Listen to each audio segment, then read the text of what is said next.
Genesis chapter 11 tells us about the event that occurred in the Tower of Babylon and Abraham's genealogy.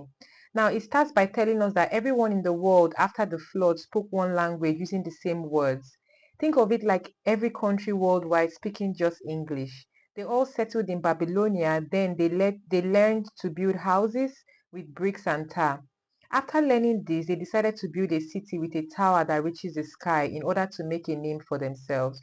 So Genesis chapter 11 introduces the story of the Tower of Babel. After Noah landed on land, gave thanksgiving to the Lord, his family was the beginning of the new humans on earth. And so all of them were settled together in one place called Babylonia, and they spoke the same language. So they came to this decision that they would love to build a tower to the sky so that they can reach God. And then it gets very interesting. Now, the first lesson from Genesis chapter 11 is that let everything you do seek to glorify God and not self. So now, what does this mean? The reason behind their desire to reach God was to glorify themselves, to make a name for themselves, not a name for God. And so when God looked upon man, upon the earth, and saw their plans, it was already the beginning of a recipe for disaster. The fact that they were not building this tower to honor God, rather to honor themselves, was already a sign that God was not going to back it. And so, what did God do? God caused all of them to begin speaking different languages such that they wouldn't understand themselves. And lack of understanding, in a place where you don't understand yourself, there's no way you can build together or build cohesively. And so scattering their tongues, scattering their language caused a stop of the build of the Tower of Babel and caused them to scatter around the world and change their plans to do other things for themselves.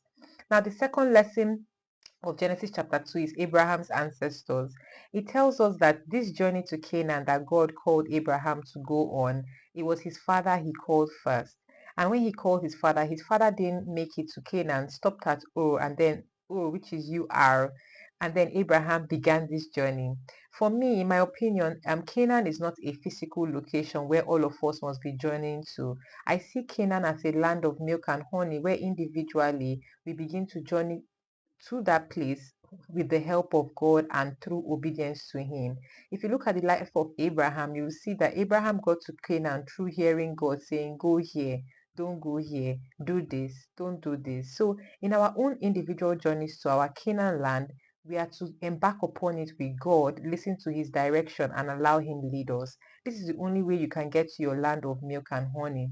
I pray that this episode review has helped you, it has blessed you, has opened your eyes to seek God for understanding of what He wants you to do this time in this season. Obedience to God is very important to getting to your Canaan land. I pray you reach there, you reach a place in your life. The Canaan land itself is not even like a land, it's a place in your life where you're at rest, where you're prosperous, where your whole family is at rest, where you're wealthy, where everything is working together for your good simultaneously because you love God. I pray this episode blessed you. Do have a great day. Bye.